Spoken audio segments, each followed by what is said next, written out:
You missed, motherfucker.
Fully prepared though.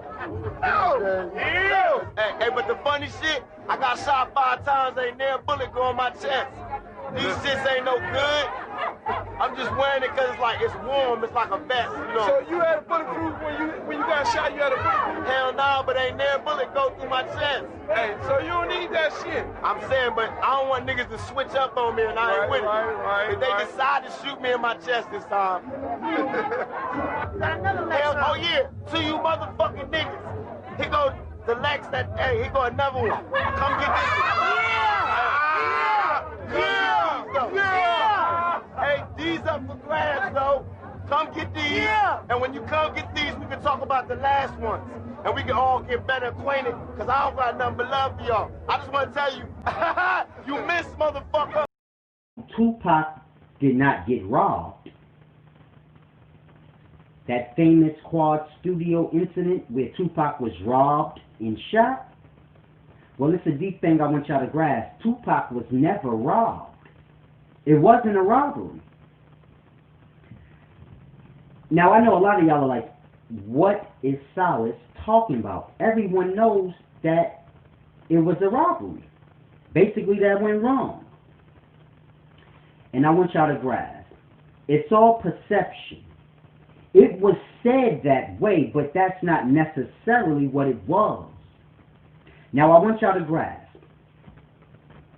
We all know the Quad Studio incident. Tupac, he walked in or whatever. Brothers pulled out and tried to rob him of his jewelry. Not his money necessarily, not his clothing, but his jewelry specifically. Now, I want y'all to grasp. It's a known fact that most of the jewelry that Tupac had was a gift from other people. Many of the things Pac had was gifts from his homes to cars. A lot of the things that Pac had was given to him as a gift. Now, my point of saying that is I want you to state in perspective. If you've seen the Tupac movie, they showed you how, I forgot the drug dealer's name, but he gave Tupac the Rolex. Now, that wasn't the only gift that Tupac was given as far as jewelry was concerned, but the movie don't got time to show you every gift he got. It was just painting the perspective. Pac was loved, so people gave him stuff of great value. Now, my point of mentioning that is to say, most of Tupac's jewelry, or a lot of it, was gifts from New York City drug dealers. So now you have to grasp. When they send the goons to get the jewelry, it's a robbery, but not necessarily. They just want their shit back. So you gotta grasp, it's a deep thing. You a big-time drug dealer. You buy Tupac a Rolex, a chain, a ring, whatever the case may be. Then he starts talking shit about you to the public. Oh, they tag alongs and you know, things like this, and you start to feel some kind of way. Because you're like, hold on. I'm bigger than Pac. He's more famous, but I'm bigger. I got more money. I got the brothers in the street, The fame you see on TV, that's like an imitation of the street fame.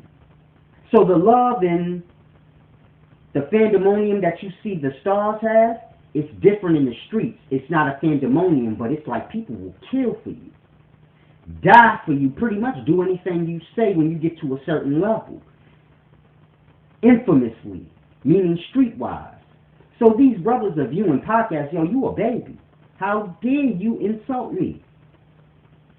So when they send the goons to go rob them, it's really not a robbery, but it's more or less like walking around with my Rolex on. Because, you know, when you give somebody a gift and then you don't like them no more, then you like, that's mine. So now it's no more, that was a gift and it's yours. But he's running around here with my Rolex on. Don't get my shit back. So this is why I say it wasn't necessarily a robbery. See, those who were robbing them, they was looking at it like, you owe. We not robbing you, but we taking what was given. So it's a deep thing you got to grasp. The way you say a thing can truly change the whole perspective of a thing. And it's a deep thing you have to grasp. Pac and these people were friends at one point in time. And when people that's not involved in things get involved, it makes things worse. So Pac and the New York City drug dealers, Biggie and all these guys, that whole issue, that wasn't really nothing. That would have got squashed out because they liked Pac. They were only doing this because they felt insulted. So, you know, when you like a person and it bothers you. So you have to grasp, man, these people, Jimmy Henchman, a lot of these people that Pac had problems with, they actually had love for him. And when you insult somebody that love you, it could go bad sometimes. But that could have got squashed over because the true beef had a matter to do with love. They feel like he ain't got the same amount of love back. And he feels the same way. I love y'all niggas, man. How y'all gonna just let me get touched up? So their beef stems from a matter of love, which means that can always be fixed. It's just a matter of one side understanding the other side.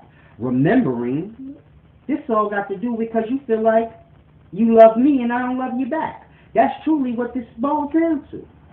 And when it's looked at in that way, they could have squashed that out. But when you got other people getting involved, that's not necessarily from the root of the problem. Different perspectives, things tend to get really, really foggy. So when you add Death Row and just many different people in, they become a part of the issue, but they don't necessarily know the root. So then you get many different stories.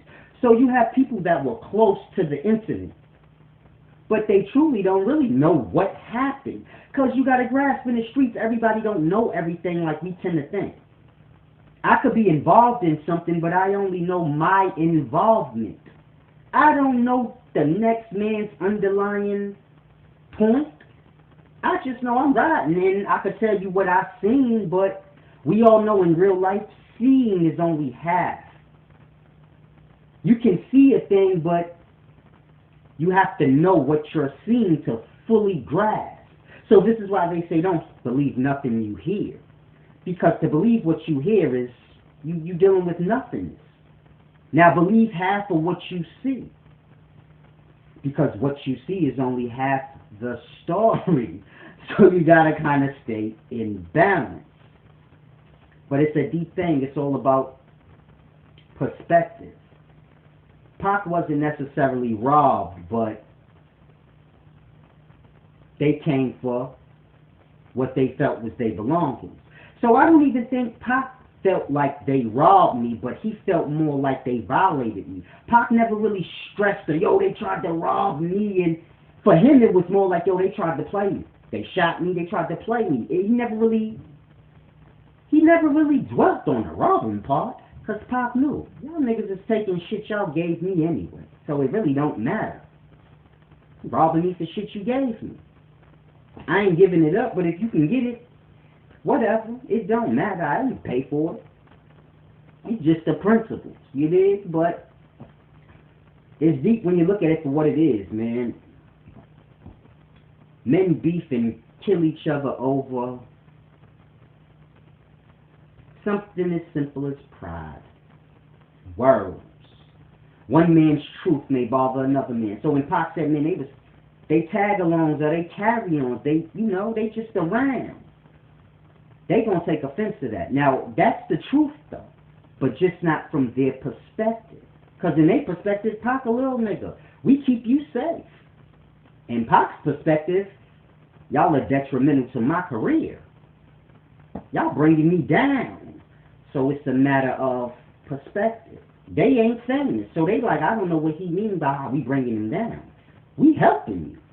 And in his perspective, he ain't a gangster in the street selling dope. So he's like, I don't see how any of this is helping me. Y'all got me locked up for raping shit? Like, this ain't helping me? And in their mind, they like, this street shit, man. You get money, bitches gonna say you raped them. Like, it don't matter to them because they ain't famous. They don't have to deal with Hollywood and people that's gonna be looking at them in a certain way, blocking their business. When you sell dope, the plug don't care if you rape people. That's not, he don't care how good of a person you are. All the plug wants to know is, do you have my money? Simple. You got the money? All right, let's go. Your morality don't got nothing to do with me because I don't deal with you. I'm just selling you this and I'm going on my way. You going on your way. So this is the mentality of the people that he's dealing with. The drug dealers, they don't care about rape and all of that. Niggas in the street don't care about that. Not to say they feel like, oh, you can rape people. Rape is not a part of their reality. Most drug dealers, they get pussy thrown at them all day. So they can't even fathom somebody truly raping somebody. It just doesn't register. They like, I don't understand. Why would you rape somebody? It's just hard to grasp. You can say a drug dealer's naive in that sense, because they get ass thrown at them all day. Just like famous niggas. They be baffled. Not to say that famous people or drug dealers don't rape people. But just in a whole, most drug dealers, they don't have these type of situations around them in any way, shape, form, or fashion. So they truly don't understand. And Pac like, yo, this is fucking my life up. We got to, like, y'all need to go y'all way. And, you know, when people buying you gifts and helping you out on a street level, you can't just be like, I don't want to hang with y'all no more, because y'all fucking me up. No, whoa, wait, whoa. You got my Rolex on and you like, you don't want to hang with me no more? But you ain't be like, yo, here, take it back your Rolex and all this money I gave. So it's a deep thing you got to grasp. I know in the movie, Pac turned down the money, but in real life, that might have just been one time out of many. Pac received money, jewelry, many things from brothers, and it's a deep thing. Behind the scenes, you don't know. Niggas might have popped off for him in certain instances, so you don't know how deep the rabbit hole went, but people felt insulted. Like, hold on, brother. You can't just be like separating yourself from people when you choose. So it's a deep thing. That's not to say Pac was wrong or they was wrong, but it's just a thing for those that's on the outside looking in. You gotta stop. We can't be so quick to throw people under the bus. At the end of the day, these people mingled and mixed in with one another. They were friends at one point in time. So birds of a feather flock together, and you can't get lost on that and say, oh, this Pac was more right than they were, or they were more right than Pac. But it's just a matter of perspective, and neither side truly was trying to look from the other person's perspective. So then what you get is yellow tape and shells. It's a deep thing. But it's your main man Solace, the wise servant, the groovy one. Peace and wisdom. Went berserk. Burnt down the laboratory, everything in it. Yeah, I remember the case now. He disappeared on the night of the fire, and the police have been looking for him ever since.